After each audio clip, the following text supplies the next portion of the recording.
Nang marinig ni Charlene ang ugong ng sasakyan ni Chito ay nakaramdam agad siya ng excitement.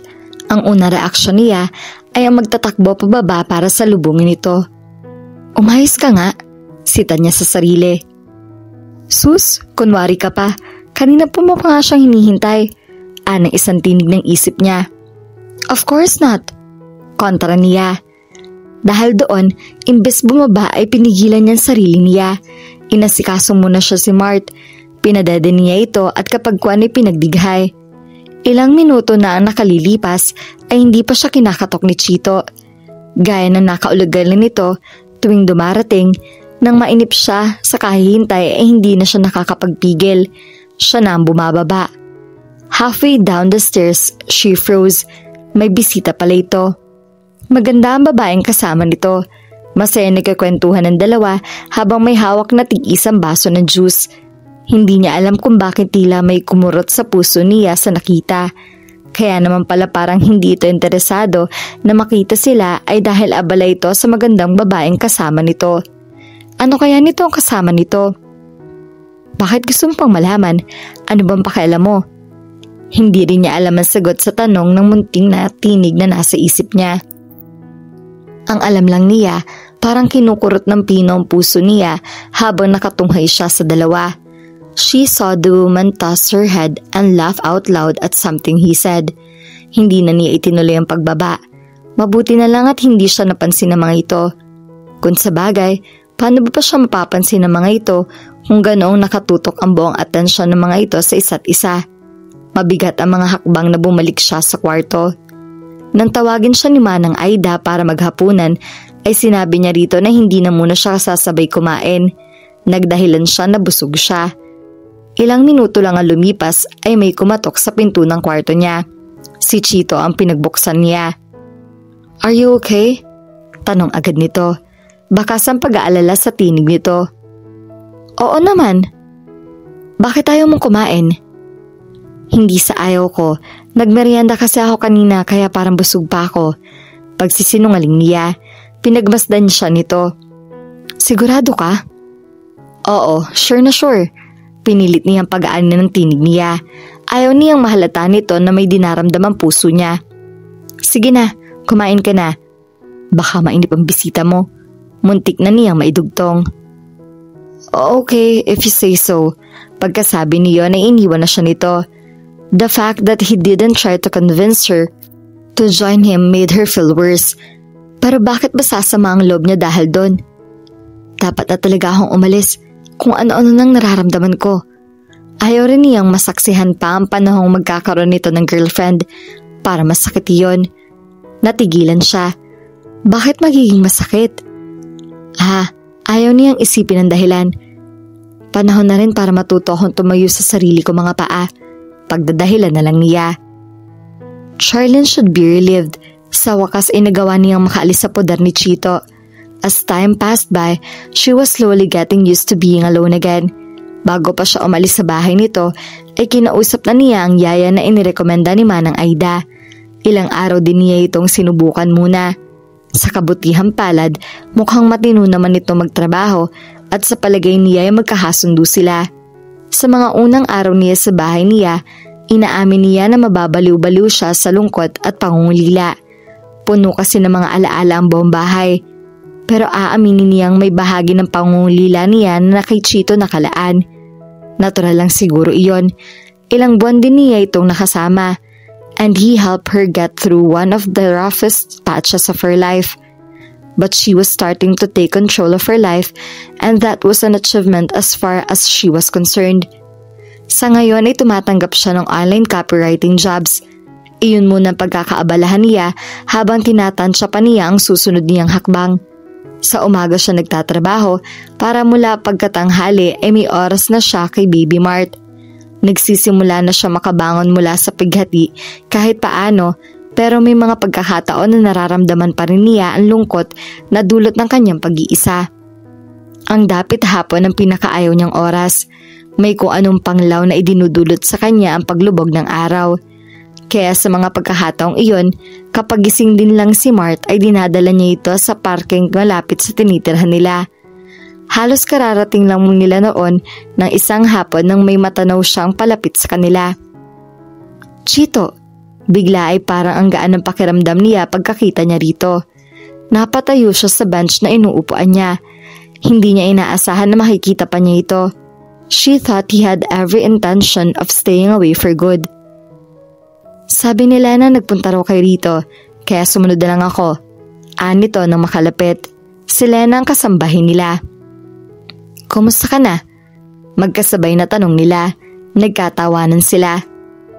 Mabuti naman ako, tugon niya. Ikaw? Okay rin. And how's my little man? Yumuko ito sa stroller. Hinaplos nito ang kalbong pang ulo ng sanggol. He's looking good, komento nito. Okay naman siya. Mabutit na dalaw ka. Dapat ngayon magpapaaga ang pagpunta ko, pero baka kasi gusto mo ng time para mag-adjust. Okay lang naman na magpunta ka. She missed him, truth to be told. May mga pagkakataon na iniisip niyang hindi ito dumadalaw man lang dahil may girlfriend na ito. The idea was quite painful. Ngayong sinabi mo na yan, asahan mo na mapapadalas ang punta ko. May go signal na eh. Kailangan pa ba nun? Ikaw talaga? Ngiti lang ang tinugon nito sa kanya. Maupo tayo. Nito, naupo na ulit siya sa bench. Tumabay ito sa kanya. May I? Tanong nito na iminwestra ang baby. Go ahead. Kinuha nito si Mart mula sa stroller.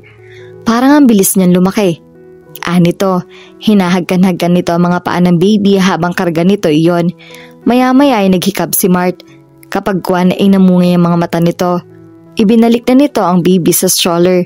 Nagpasya siyang bumalik sa bahay. How's life?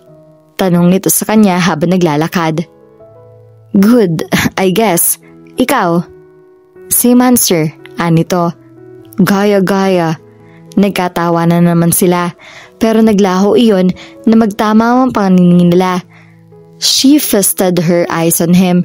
Parang taon na lumipas mula nang huli niya itong makita. Ganun siya kasaya na nasilayan niya uli ito. You really look good. Usal nito habang titig na titig sa kanya. Sa bahay ka na mag-lunch. Biglang pagyaya niya rito. Mukhang nag-atubili muna ito bago nagsalita. Sure, thanks. Kapag kwanay sabi nito, ikinatuwa niya iyon. Nang makarating na sila sa bahay, inutusan niya sila na maghain na. Habang kumakain sila, in-update nila ang bawat isa sa mga pangyayari ng buhay nila. Mukhang natuwa ito nang malaman ng tungkol sa online writing job niya. Ito raw ay halos pareho pa rin ang pinagkakaabalahan. Work and more work pa rin. Natuwa siyang marinig iyon. Mukhang wala naman itong girlfriend. Sana. Mabilis na lumipas sa mga oras. Kung pwede lang niyang pahintuin iyon, ay ginawa na niya para hindi na dumating ang oras na kailangan na ito magpaalam. Pwede ko bang, silipin si Mart bago ako umalis? Nito nang paalis na. Oo naman, nahangiting pagpayag niya. Sinamahan niya ito sa nursery. Lumapit ito sa kuna at pinagmasdan ng natutulog na baby. Hinaplos nito ang ulo ni Mart bago bumaling na sa pinto. Nasa akto na siya ng paglapit sa kuna, kaya paghigpit nito ay napaharap sila. Napahawak pa nga ito sa magkabilang braso niya para marahil alalayan siya mula sa pagbagsak. They were so close she could smell the fresh fragrance coming from him and the heart radiating from his body. She knew she just had to reach out and she would be able to touch him. Her heart started thundering wildly. Panay na ang lunok niya. And then it was too late to even think of backing away because he already pulled her closer. Niyakap siya nito, na tila ba sabik na sabik itong makulong siya sa bisig nito. Tila nagtugo na ng mga warning bells sa isip niya pero wala siyang kakayahang pakinggan ng mga iyon. Pilit niyang pinangingibabaw ang guilt pero parang manhid ang kanyang pakiramdam para doon. She lifted her face up. Hinawakan ng isang kamay ni Chito ang baba niya, saka lumapat ang mga labi nito sa mga labi niya. Rumagasaan na katutulirong sensasyon sa kanyang buong katawan. Bahagyang umaawang mga labi niya. It seemed it was all the encouragement he needed because in the next instant he was passionately kissing her. and she was responding with equal fervor. She felt crying. She was torn by her emotions. Ang isang bahagi ng pagkatao niya ay naghuhumiyaw na nagtataksil siya sa alaala ni Martin. Pero ang isang bahagi naman niya ay gustong sumuko sa kailawang pag-ibig na natagpuan niya sa matalik na kaibigan nito. Ang lalaking pumuno sa malaking kahongkagan, nilikha ng pagkawala ni Martin sa buhay niya. Before she thought she only needed a warm body to comfort her, and that was why she was responding on Chito. Pero ngayon, alam niyang may mas malalim na emosyon na umaalipin sa kanya upang kahit may nararamdaman siyang guilt, hindi niya kayang labanan ng mga nadarama niya para kay Chito. Ang emosyon ding iyon ang nagtutulak sa kanya na bigyan ito ng laya na sakupin at angkinin ang kanyang mga labi na tila dati pang pag-aari nito ngayon. The waves of glorious sensation intensified.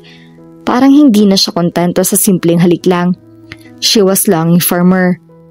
No, noon na siya nahindik sa dadarama niya. Siya na lumayo rito. Mukhang nagugulumihanan at wala pa ito sa sarili nang pakawalan siya. He really looked dazed. Bugal-bugal din ang pahinga nito. Anito na tila hindi alam kung anong sasabihin. Let's not talk about it, anya rito. Sana wag mo akong pagwawalan na dumalo sa inyo ni Mart dahil sa nangyari. Hindi, tugon niya, pilit na gawing kaswal ang tinig. Nang sulyapan niya ito, nakikita niyang nakatitig ito sa kanya. Siya naman ay hindi magawang kumilos. I better go, sabi nito nang tila mahimasmasan na ito. And then, as if reluctantly, he turned away and started walking. Naging regular na bisita ni Charlene si Chito. Kung minsan ay nagpupunta sila sa mall kasama si Mart. Sa pagkakataong iyon, iniyayaya sila nito sa bahay nito sa Laguna. Nasa balkon sila, nakaupo sa reclining chair nito si Mart at pinapakain nito ni Chito ng cereal. Madalas na nitong gawin iyon kahit noon dumadalaw-dalaw ito sa bahay niya. Napabinyagan na niya ang baby at tumayo ito ninong ng anak niya. Dahil daw inaanak nito si Mart ay dapat lang nagabayan nito ang paglaki ng bata. Mukhang determinado ito na gampanan ng papel niya. Ang taho ng baby, kaya tuloy ang lusog. Oh, ano gusto mo pa? Oh, heto. Habang sinusubuan nito si Mart, panay ang kausap nito rito. Manaka-naka namang ngumingiti si Mart habang ikinakawagwag nito ang mga braso. Aliw na aliw siya sa panonood sa mga ito. It warmed her heart to look at the two.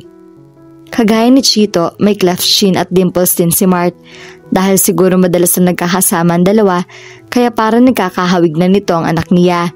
Kung titingnan ng mga ito nang hindi nakikilala sa kanila, ay posibleng isipin si Chito ang ama ni Mart. At iyon ay hindi lang dahil sa pagkakahawig nito kundi dahil na rin sa pagkagiliw na pinapamalas nito sa anak niya. Biglang napatingin ito sa kanya. Huling-huli siya sa nakatitig dito. Nag-init ang mga pising niya. Kinindatan siya nito. Hindi niya maiwasang kiligin sa ginawa nito.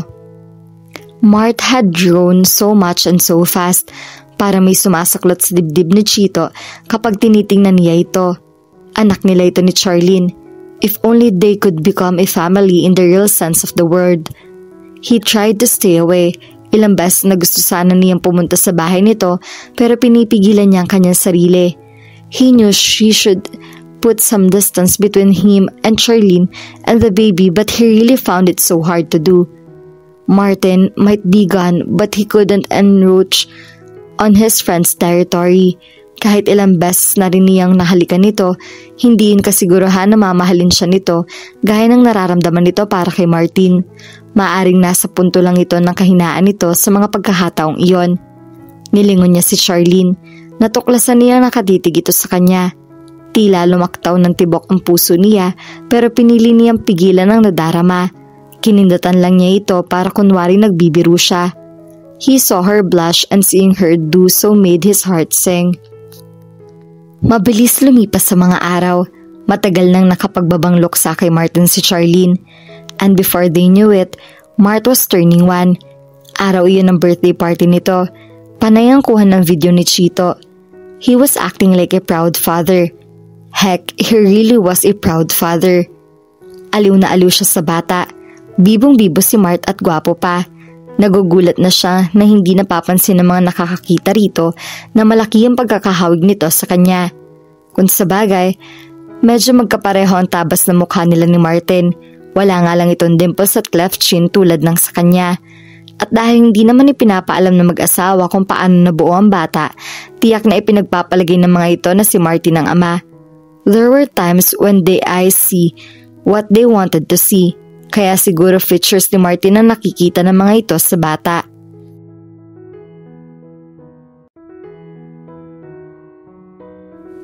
At dito na po nagtatapos ang ating kwento. Sabay-sabay po nating abangan ang susunod na kabanata. Maraming salamat po.